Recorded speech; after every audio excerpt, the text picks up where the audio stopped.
दोस्तों, आज मैं आपके सामने एक बहुत ही बढ़िया वेब सीरीज लेकर आया हूँ जो कि अभी अभी 2026 में रिलीज हुई है, जिस सीरीज का नाम है राख। और इसमें टोटल 8 एपिसोड हैं और हम सारे के सारे एपिसोड इसी एक वीडियो में कवर करेंगे। तो वीडियो को लास्ट तक देखना, क्योंकि इस सीरीज की कहानी आपके रूह कपा देगी। तो वीडियो को देखते ही लाइक कर दो और चैनल को सब्सक्राइब।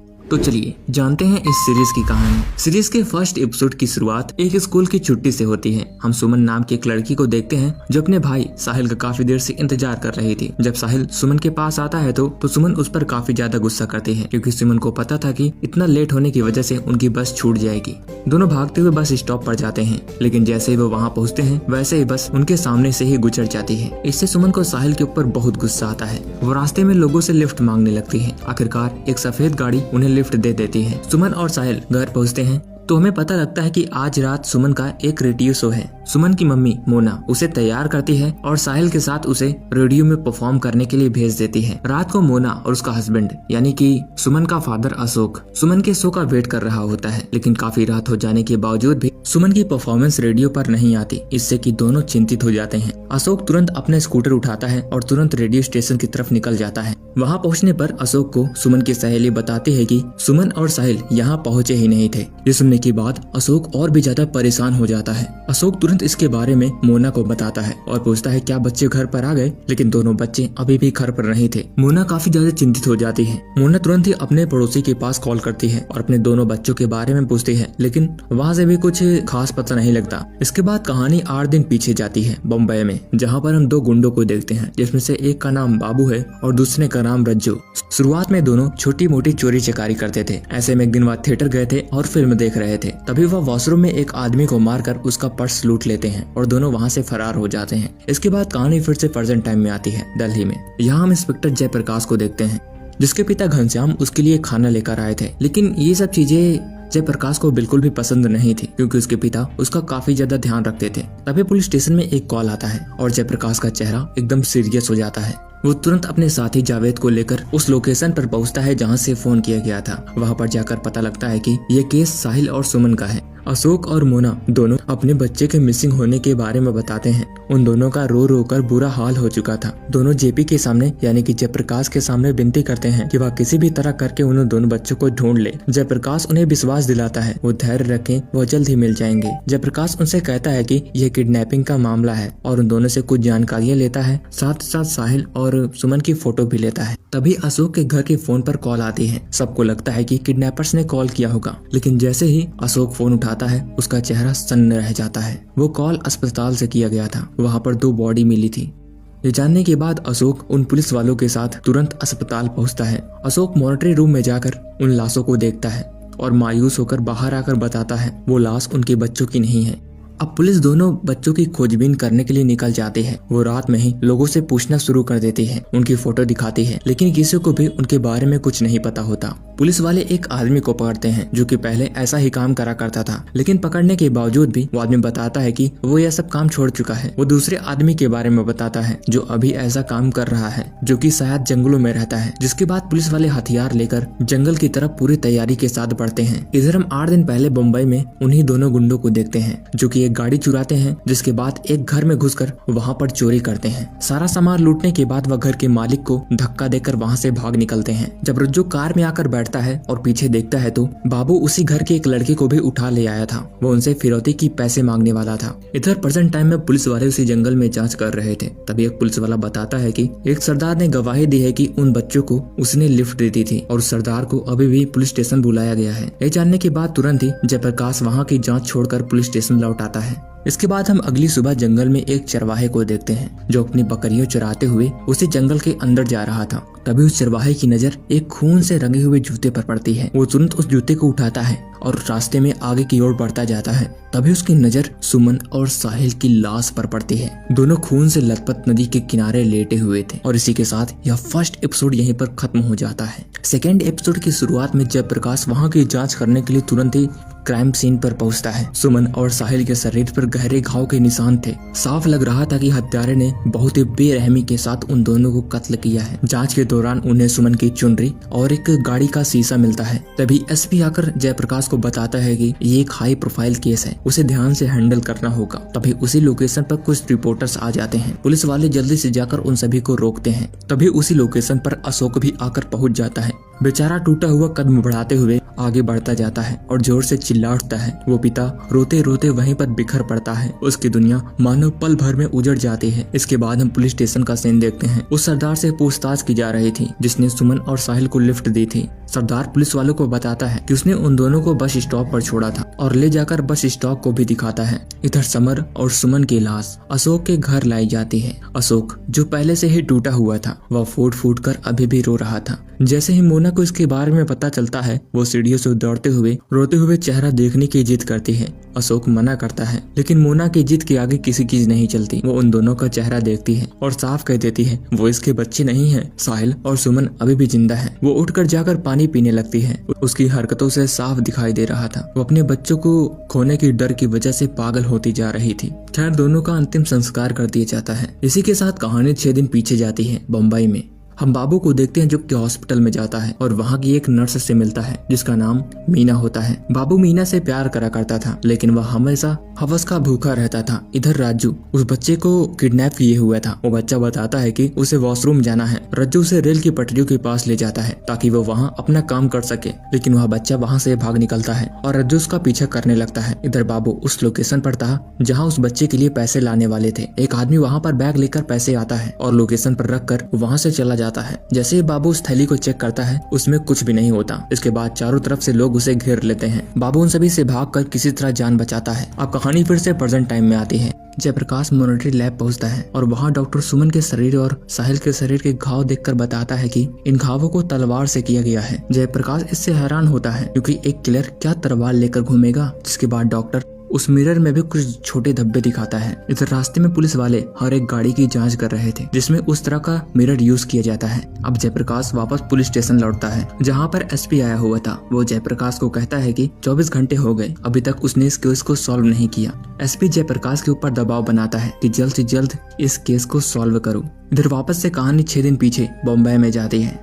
रज्जू बाबू से पूछता है कि पैसे कहाँ गए। बाबू बताता है कि इस बच्चे के परिवार वालों ने पुलिस बुला रखी थी, वो किसी तरह बचते बचाते यहाँ पर आया। बाबू इतने ज्यादा गुस्से में था कि वह बच्चे को मारने के लिए आगे बढ़ता है, लेकिन रज्जू उसे पीछे से रोक लेता है। इसी बीच दोनों के बीच में काफी देर फाइट चलती है क्योंकि रज्जू बाबू को उसे मारने के लिए रोक रहा था। खैर, दोनों शांत होते हैं, लेकिन वह बच्चा लगातार रो रहा था और बाबू को यही पसंद नहीं आता। वह दोबारा से उठकर चाकू से घोप कर उसे मार देता है। रज्जू यह देखकर दंग रह जाता है। कहानी फिर से प्रेजेंट टाइम में दिल्ली में आती है। एक रिपोर्टर जिसका नाम निसार है, वो काफी रात तक काम कर रही थी। एक एम्प्लॉय से बताता है अगर वो रात तक काम करेगी तो यहीं पर सुबह हो जाएगी। ये सुनने के बाद निसार वहाँ से निकल पड़ती है और अपने घर पहुँचती है तो देखती है कि सीढ़ी के ऊपर जयप्रकाश वहीं पर बैठा था। निसार और जयप्रकाश इस केस को लेकर काफी देर बात करते हैं और यहीं पर देखने से लगता है कि निसार और जयप्रकाश के बीच में कोई न कोई इमोशन जरूर है। जयप्रकाश जाते जाते मोना की गाल पर किस करता है और वहाँ से चला जाता है। इधर बेचारी मोना अपने घर पर स्कूल की कॉपी चेक कर रही थी और साथ ही साथ रेडियो पर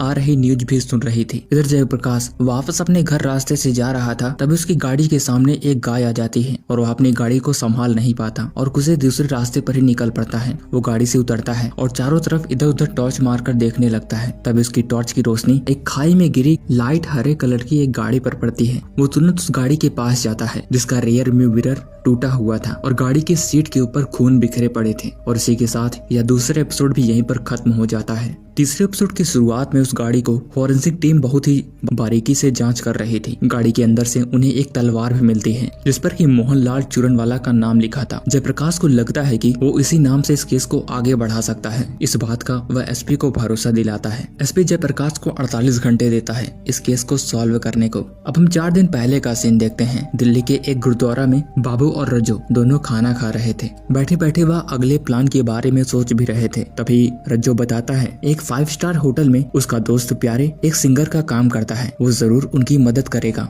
प्रेजेंट टाइम में जयप्रकाश के पास कॉल आता है। एक आदमी बताता है कि चूरन वाले का पता चल गया है चांदनी चौक की पराठे वाली गली में। जयप्रकाश तुरंत ही उस लोकेशन के लिए निकल पड़ता है। बाहर रिपोर्टर और निसार भी मौजूद थे। निसार जयप्रकाश से कोई जानकारी लेने की कोशिश करती है, लेकिन प्रकाश उसे कोई भी जानकारी नहीं देता। चांदनी चौक की गली में जयप्रकाश को एक आदमी चूरन वाला की पूरी हिस्ट्री बता देता है, उसके दादा परदादा सबकी। इसी के साथ फिर से कहानी 4 दिन पीछे उसी लौंडो के पास जाती है, जो कि 5 स्टार होटल में जाते हैं, जहाँ पर हम देखते हैं कि रज्जो का दोस्त प्यारेलाल एक ही बार में 2 परफॉर्मेंस कर रहा था, जैसे वो अर्धनारीश्वर का रूप धारण करे हो। एक साइड से वह लड़की की तरफ था और दूसरी साइड से वह आदमी की तरफ। प्यारे अपने प्रोग्राम खत्म करने के बाद बाबू और रज्जू से मिलता है और वहाँ से जब जाने लगता है तो उसी बार का एक आदमी जिसका नाम बल्लू था, वो प्यारे के साथ गंदी हरकतें करने लगता है, लेकिन बाबू उसे कूटकर स्कूटर से भाग निकलता है। रात को तीनों शराब पी रहे थे और प्यारे शराब की नशे में बताता है कि वो आदमी जो उसके साथ हरकत कर रहा था वो बहुत खानदानी रईस है। बाबू पूछता है कितना, तब प्यारे बताता है कि वो अंग्रेजों के समय का खानदानी है। ये सुनने के बाद बाबू की आंखों में लालच जाग जाती है और वह तुरंत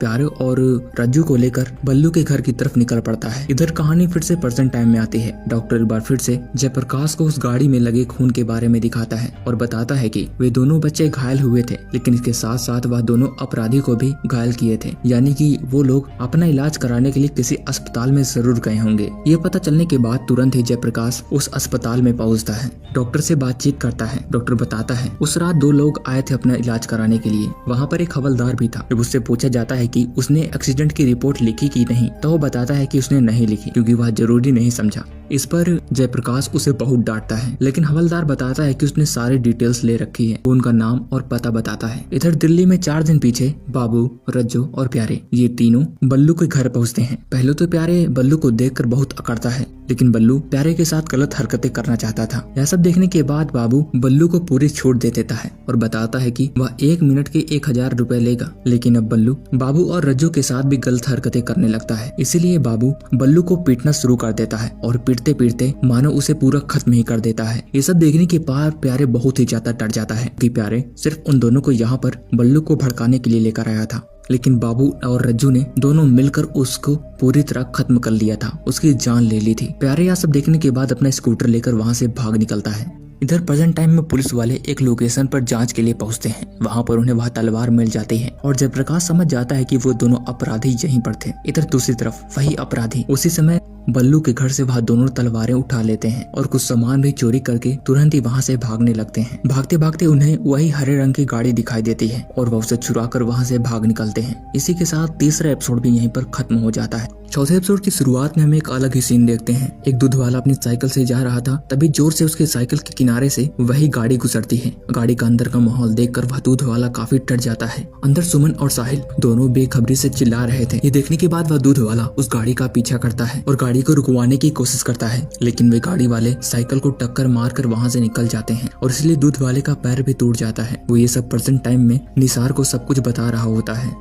इधर जयप्रकाश ने उस हवलदार के मुताबिक उन दोनों का स्केच बनवा लिया था और वह एक आदमी को बुलाकर उस स्केच को दिखाता है और पूछता है इसमें से प्यारे मोहन कौन है। लेकिन वो आदमी बताता है कि प्यारे मोहन उसकी ही कॉलोनी में रहता है और एक बार में सिंगर का काम करता है। अब सुबह अखबार में एक खबर छिपती है उन बच्चों को लेकर कि पुलिस अभी तक कुछ नहीं कर पा रही। ये देखने के बाद जयप्रकाश का मूड और भी खराब हो जाता है। जब सामने उसकी निसार पड़ती है तो वो और भी ज्यादा गुस्सा हो जाता है क्योंकि वह खबर निसार ने ही छापी थी। इसके बाद जयप्रकाश एक धनीराम के आदमी से मिलने जाता है और उससे चूरन वाला के बारे में पूछताछ करता है, जिसके बाद डर की वजह से धनीराम उसे चूरन वाला के घर ले जाता है, यानी कि बल्लू के घर। वहाँ पर कुछ सड़ने की गंध आ रही थी। उस गंध का पीछा करते करते जयप्रकाश एक बक्से की तरफ जाता है और जैसे ही खोलता है तो उसमें बल्लू की लाश पड़ी थी और सामने जो हथियार रखने का मियान था वो भी खाली था, यानी कि वो जो हथियार चोरी हुई थी वो बल्लू के ही घर पर थी। इधर दिल्ली में 3 दिन पहले की कहानी देखते हैं, जब बाबू और रज्जो दोनों प्यारे को लेकर बात कर रहे थे। बाबू कहता है वो प्यारे को खत्म कर देगा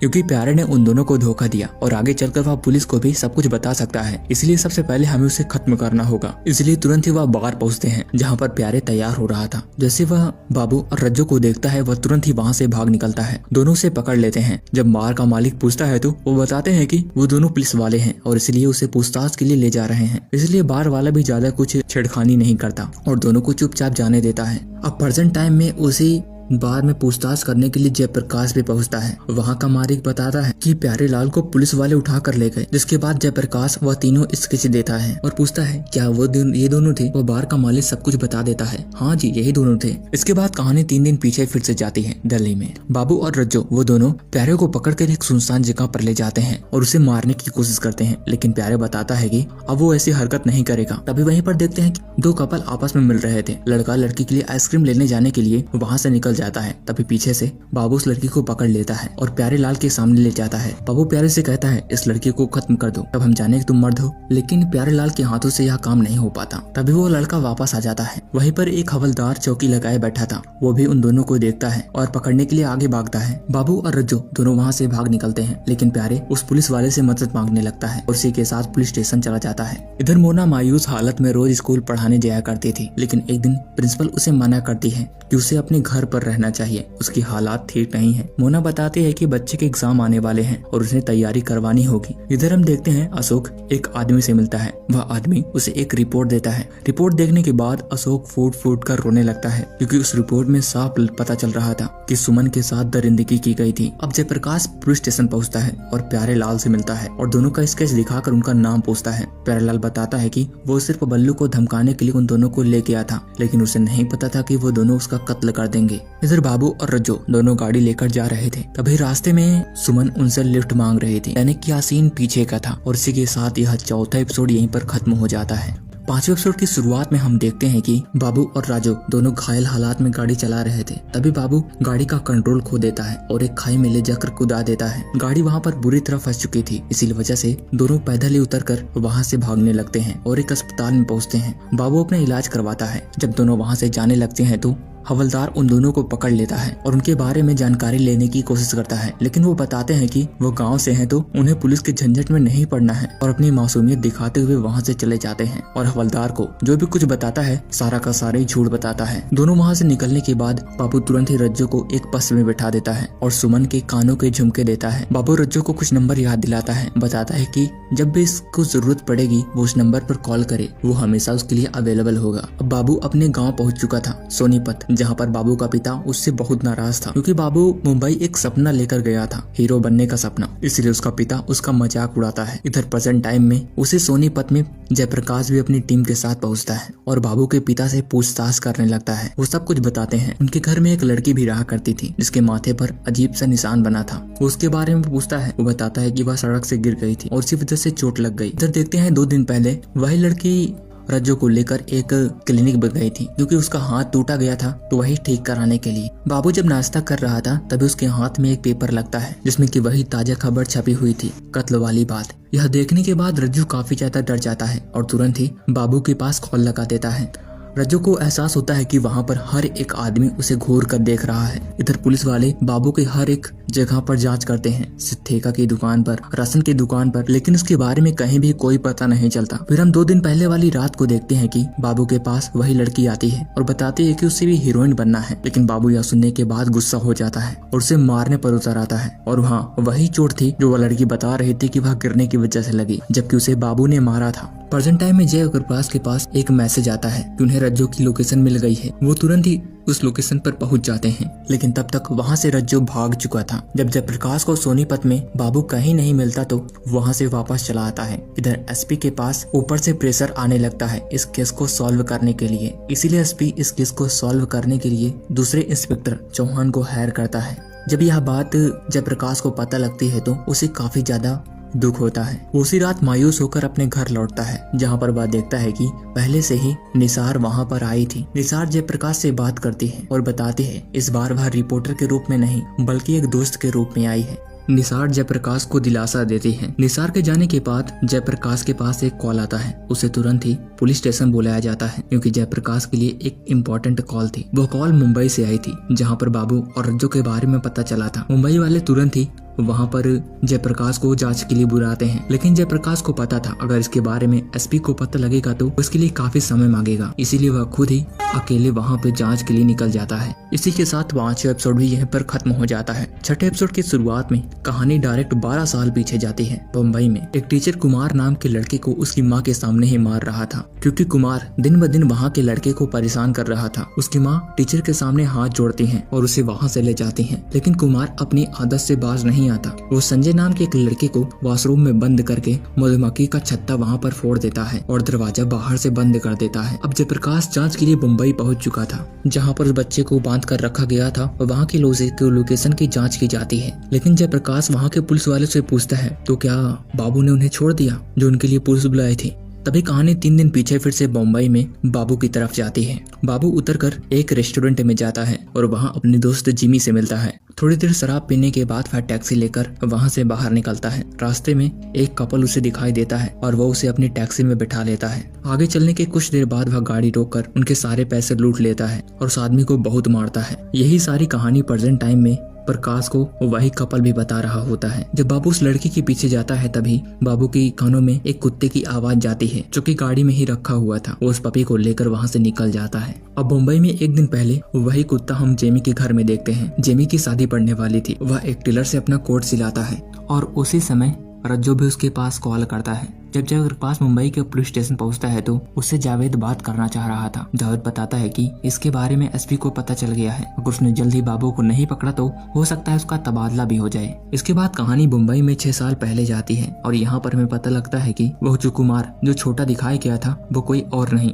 बल्कि वही बाबू है, जिसने की गुस्से में आकर अपनी माँ को ही जला दिया था। जब इसके बारे में जयप्रकाश को पता लगता है तो जयप्रकाश तुरंत ही अस्पताल में उसकी जली हुई माँ से मिलने जाता है, जिसकी हालात बहुत ही ज्यादा बुरी थी। जब कुमार ने उस लड़के को मधुमक्खी के कमरे में बंद किया था तो कुमार को जेल की सजा हो गई थी। इसी के बारे में उसकी माँ भी बताती है। जब जयप्रकाश को यह बात पता लगती है तो वो तुरंत ही जेल में जाता है और पूछताछ करने लगता है कि आखिर किस जुर्म में कुमार यानी बाबू को यहाँ पर कैद करके रखा गया था। जेल का जेलर उसे सारी डिटेल्स देखता है, जो देखने के बाद जयप्रकाश के दिमाग में क्लिक करता है कि कुमार ही बाबू है। इधर हम हॉस्पिटल में मीना को देखते हैं, जिसकी दोस्त बताती है कि बाबू ही कुमार है और वो उसे धोखा दे रहा है। लेकिन मीना इसके बारे में कोई भी जांच पड़ताल नहीं करती और न ही अपनी दोस्त का विश्वास करती है। थोड़ी ही देर में जयप्रकाश उसी हॉस्पिटल में पहुंचता है। उसकी दोस्त ने ही प्रकाश को वहां पर बुलाया था। इधर हम मीना को देखते हैं जो कि अपने कमरे में कपड़े बदल रही थी। तभी कोट फोट पहने बाबू उसके पीछे जे आ जाता है और उसके साथ जबरदस्ती करने लगता है। बाबू के हाथ में वही छोटा सा पिल्ला था, लेकिन बाबू की हरकतें देखकर मीना अपने पीछे उस अखबार को छिपा लेती है जिसमें बाबू की तस्वीर छिपी हुई थी, क्योंकि अगर यह बात पता चल जाती तो बाबू मीना के ऊपर शक करने लगता। लेकिन काफी देर बाद बाबू को पता चल जाता है कि मीना पीछे कुछ छुपा रही है। जब बाबू उससे अखबार को छीन लेता है तो वो सब कुछ समझ जाता है कि मीना को उसके बारे में सब कुछ पता चल गया। वो मीना को पकड़ने की कोशिश करता है, लेकिन मीना वहाँ से भागने लगती है। बाबू इतना ज्यादा गुस्से में हो जाता है कि उसका सिर पटक पटक कर वह उसे खत्म कर देता है। तभी मीना की दोस्त उसके दरवाजे पर पहुंच जाती है, लेकिन दरवाजा नहीं खुलता तो जयप्रकाश दरवाजा तोड़कर अंदर जाता है, जहाँ पर मीना घायल हालात में पड़ी हुई थी, जबकि बाबू दूसरे रास्ते वहाँ से भाग निकलता है। कमरे में वह कोट मिल जाता है और वह छोटा सा पपी भी। कोट में टेलर का नाम लिखा था। जयप्रकाश उस टेलर से पूछताछ करता है और तुरंत ही जिमी को पकड़ने के लिए निकल जाता है। जिमी अपनी फर्स्ट नाइट बिता रहा था, लेकिन पुलिस वाले उसे पकड़ ले जाते हैं। जिमी बताता है वह कोट उसी का है, लेकिन उसने कोई गलत काम नहीं किया। जयप्रकाश को जिमी के ऊपर भरोसा था और वह जिमी को छोड़ देता है और पूछता है वो कहाँ हनीमून के लिए जा रहा है। जिमी बताता है कि वो आगरा जा रहा है। पुलिस स्टेशन में वापस आने के बाद एसपी का कॉल आया होता है। वो तुरंत ही उसे वापस आने को कहता है और जेपी फ्लाइट पकड़कर दिल्ली के लिए निकल पड़ता है। इसके दूसरी तरफ हम रज्जो को देखते हैं जो कि एक डंडा लेकर एक घर में घुसता है। इसी के साथ यह छठा एपिसोड भी यहीं पर खत्म हो जाता है। 7 एपिसोड की शुरुआत में हम एक फ्लैशबैक देखते हैं। जयप्रकाश के पिता हमेशा से उसे ऐसे प्रोग्राम में ले जाया करते थे जहाँ पर जयप्रकाश को इस देश की सेवा करने के लिए एक नई चाह मिलती थी। प्रेजेंट टाइम में जयप्रकाश बस पकड़कर आगरा पहुँचता है। इसके अगले ही तरफ हम रज्जो को देखते हैं जो कि अखबार में देखता है कि उसकी तस्वीर छपी हुई थी। वह मुँह छुपाते हुए किसी तरह स्टेशन स्टेशन में जाता है और वहाँ पर उसकी मुलाकात रज्जू से हो जाती है। तभी एक पुलिस वाला उन दोनों को देख लेता है और उनका पीछा करने लगता है, लेकिन दोनों बाइक लेकर वहाँ से भाग निकलते हैं। पुलिस वाला वापस आकर तुरंत ही इसके बारे में जयप्रकाश को खबर देता है। जयप्रकाश तुरंत ही आगरा के पुलिस स्टेशन पहुँचता है और वहाँ का पुलिस वाला जयप्रकाश को सब कुछ बताता है कि उनमें से एक ने अपने सिर को मुंडवा लिया है। जिसके बाद जयप्रकाश पूरे इलाके में अनाउंसमेंट करवा देता है कि कोई भी ऐसा संदिग्ध आदमी दिखे तो उन्हें तुरंत ही इन्फॉर्म किया जाए। लोगों के अंदर दहशत फैल जाती है और ज्यादातर लोग घर के अंदर रहते हैं। यहीं पर हम देखते हैं कि रज्जू बाबू को लेकर एक घर के अंदर जाता है जहाँ पर उसने एक फैमिली को किडनैप करके रखा था। रज्जू ने पहले ही वहाँ के गहने और पैसे लूट लिए थे और साथ ही साथ एक बंदूक भी दिखाता है, लेकिन उस बंदूक में गोली नहीं थी। इधर पुलिस स्टेशन में कुछ समय बाद पता चल जाता है कि जयप्रकाश को सस्पेंड कर दिया गया है, इसलिए आगरा पुलिस वाले उसकी अब कोई भी बात नहीं मानते क्योंकि उनके लिए यह बात मानना खतरा था। इधर बाबू और रज्जू दोनों उस बंदूक की गोली लेने के लिए एक दुकान पर जाते हैं। वो दुकानदार उन दोनों को बड़ी ही अजीब निगाहों से देखता है और अंदर ले जाकर गोली दिखाने लगता है। वो उन्हें सिर्फ एक गोली देता है और बताता है कि बाकी की गोलियां बनने में समय लगेगा, तो वह 2 घंटे बाद आए। इधर आगरा पुलिस स्टेशन में पुलिस वालों को पता चल जाता है कि बाबू और रज्जू गोली खरीदने के लिए उस दुकानदार के यहाँ गए थे। जब यह बात जयप्रकाश को पता चलती है तो वो तुरंत ही ऑर्डर देने लगता है, लेकिन अब पुलिस वाले उसकी कोई भी बात नहीं मानते। इधर बाबू और रज्जू दोनों ताजमहल के सामने बैठे होते हैं और बातें कर रहे थे। तभी एक पुलिस वाला उनके पीछे पड़ जाता है और दोनों बाइक लेकर वहाँ से भाग निकलते हैं। अब रात हो जाती है। वे दोनों गोली लेने के लिए उसी मार्केट में जाते हैं, लेकिन वहाँ पर सारे के सारे शटर बंद थे। यही बात दोनों को अजीब लगती है। थोड़ी ही देर में सारे पुलिस वाले उनको चारों तरफ से घेरने लगते हैं, लेकिन वे दोनों वहाँ से बाइक निकालकर भाग जाते हैं। गली बंद होने की वजह से वो दोनों भागने की कोशिश में पैदल ही वहाँ से भागने लगते हैं। एक जगह बारात जा रही थी और वह उसी भीड़ के बीच में गुम हो जाते हैं और रेलवे स्टेशन की तरफ भाग निकलते हैं। जयप्रकाश उसका पीछा करते करते स्टेशन तक जाता है और एक गाड़ी में चढ़ जाता है जहाँ पर बाबू एक बच्ची को किडनैप करके उसके गले पर चाकू रख देता है और बताता है आगे बढ़ा तो उसे खत्म कर देगा। लेकिन जयप्रकाश ने भी रज्जू की गर्दन पकड़ रखी थी। थोड़ी देर में रज्जू डर जाता है और सारी सच्चाई बता देता है कि सब में बाबू का ही हाथ है, वो तो सिर्फ उसके इशारे में नाच रहा था। ये सब जानने के बाद बाबू उसे अकेला छोड़कर वहाँ से भाग निकलता है, लेकिन अभी भी उसने बच्ची की गर्दन को नहीं छोड़ा था। जयप्रकाश बाबू के पीछे जाता है, लेकिन वह छोड़ने का नाम नहीं ले रहा था। तभी पीछे से एक आदमी बाबू के हाथ से चाकू छीन लेता है, जिसके बाद प्रकाश उसे दे दनादन मारना शुरू कर देता है। इसी के साथ यह 7वां एपिसोड भी यहीं पर खत्म हो जाता है। अब लास्ट और 8वां एपिसोड पूरी कहानी को रिवील कर देता है। आखिर उस दिन क्या हुआ था जब सुमन और साहिल घर से बाहर निकले थे। दोनों घर से बाहर निकलने के बाद सरदार के स्कूटर से बस स्टॉप पर जाते हैं और वहाँ पर बस का इंतजार करने लगते हैं। तेज मूसलाधार बारिश हो रही थी और समय बीतता जा रहा था। बस कोई भी नहीं आ रही थी। थोड़ी ही देर में उन्हें वहाँ पर वही लाइट कलर वाली हरी गाड़ी दिखाई देती है और सुमन उससे लिफ्ट मांगती है। वे दोनों लिफ्ट देने के लिए तैयार हो जाते हैं। सुमन जब गाड़ी के अंदर बैठती है तो बाबू की नजर सुमन के ही ऊपर होती है। इससे सुमन अनकंफर्टेबल हो जाती है। थोड़ी देर में सुमन को एहसास हो जाता है कि वो दोनों लोग ठीक नहीं हैं और वो तुरंत गाड़ी को रोकने को कहती हैं, लेकिन जब वो गाड़ी नहीं रोकते तो सुमन उसके ऊपर हमला करना शुरू कर देते हैं और साहिल भी रज्जू के ऊपर हमला करने लगता है। रज्जू तलवार निकाल लेता है, साहिल उसे हाथ से पकड़ लेता है और रज्जू तलवार अपनी ओर खींच लेता है, जिसकी वजह से साहिल का हाथ कट जाता है। तभी वह दूध वाला आदमी भी गाड़ी रुकवाने की कोशिश करता है, लेकिन गाड़ी वाले उसे टक्कर मार देते हैं और वहाँ से भाग निकलते हैं। आगे चल सब कुछ थोड़ा शांत हो जाता है, लेकिन अचानक सुमन और साहिल दोनों की गर्दन पकड़ लेते हैं, लेकिन इस बार तलवार साहिल को काफी ज्यादा लग जाती है और वह बेहोश हो जाता है। थोड़ी ही देर में वो दोनों गाड़ी को एक सुनसान जंगल में ले जाते हैं और दोनों को गाड़ी से बाहर निकालते हैं। तभी साहिल को होश हो जाता है और वह बॉक्सिंग करने लगता है और सुमन को वहाँ से भागने को कहता है। सुमन भाग रही थी, लेकिन बाबू उसे पकड़ लेता है। साहिल की हालात भी काफी खराब हो जाती है। किसी तरह सुमन अपने आप को छुड़ाकर साहिल के पास जाती है, जिसके बाद बाबू और रज्जू दोनों एक दूसरे से अलग कर देते हैं। बाबू सुमन को अपने साथ जंगल के अंदर ले जाता है और रज्जू साहिल को नदी के किनारे ले जाता है और आखिरकार उसे खत्म कर देता है। इधर सुमन के साथ दरिंदगी करके बाबू वापस गाड़ी के पास आता है, लेकिन थोड़ी ही देर में सुमन वापस फिर आ जाती है। उसके हाथ में एक डंडा होता है। वह दोनों को पीटने लगती है। वह साहिल को ढूंढते ढूंढते उसके पास जाती है, लेकिन साहिल अब बेजान पड़ा चुका था। वे दोनों तुरंत सुमन के पास जाते हैं और उसे भी वहीं पर खत्म कर देते हैं। अब कहानी प्रेजेंट टाइम में आती है। आखिरकार एसपी जयप्रकाश को दोबारा ज्वाइन करने को कहता है और आगे की कार्यवाही बढ़ाई जाती है। बाबू और रज्जू को कोर्ट में ले जाया जाता है। वहाँ पर भीड़ इतनी ज्यादा उमड़ी पड़ी थी कि हर कोई उसे मारने की तैयारी में था। कोर्ट में उन दोनों अपराधियों को सजा सुना दी जाती है और इसी के साथ यह लास्ट एपिसोड भी यहीं पर खत्म हो जाता है। लास्ट एपिसोड के अंत में हम देख पाते हैं कि अगर वह गाड़ी जो सुमन की तरफ नहीं मुड़ी होती, वो सीधे चली गई होती, तो आज कहानी कुछ और ही होती। वेल दोस्तों, यह थी राख सीरीज की पूरी कहानी। उम्मीद करता हूँ आपको यह कहानी पसंद आई होगी।